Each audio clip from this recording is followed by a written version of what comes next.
Hey everyone, today I'm going to show you how to clear RAM cache and boost RAM in Windows 11, 10, 8, and 7. Without any further ado, let's get started. First, make sure your Windows 11 computer is fully loaded and ready to use. You'll want to wait until everything has completely booted up before proceeding with this process. This ensures that all your system processes are running normally and you'll get the most accurate results when clearing your RAM cache. Once your PC is ready and everything has finished loading, go ahead and open a browser window. You can use Google Chrome or Microsoft Edge, whichever browser you prefer. From your browser window, direct your attention to the address bar at the top and type in google.com. Once Google loads, you'll see the search bar in the center of the page. In the search bar, type in RAM map and hit enter. This will bring up search results related to the RAM map tool, which is a free utility from Microsoft specifically designed to help you analyze and manage your computer's RAM. From the search results that appear, you'll notice a Microsoft icon. Click on it to proceed to the official RAM map download page. This tool is completely safe and comes directly from Microsoft, so you can trust it to help optimize your system's memory.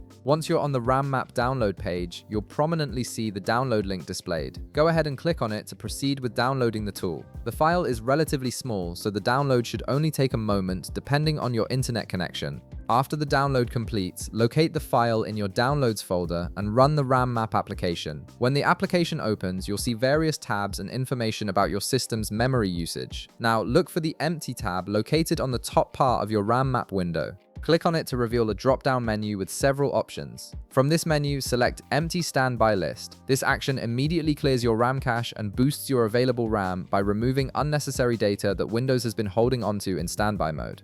You should notice improved performance, especially if your computer was running slowly due to limited available memory. And that's it. You've successfully cleared your RAM cache and boosted your RAM, which should help your system run more smoothly. If this video helped you out, be sure to leave a like, subscribe, and I'll see you in the next one.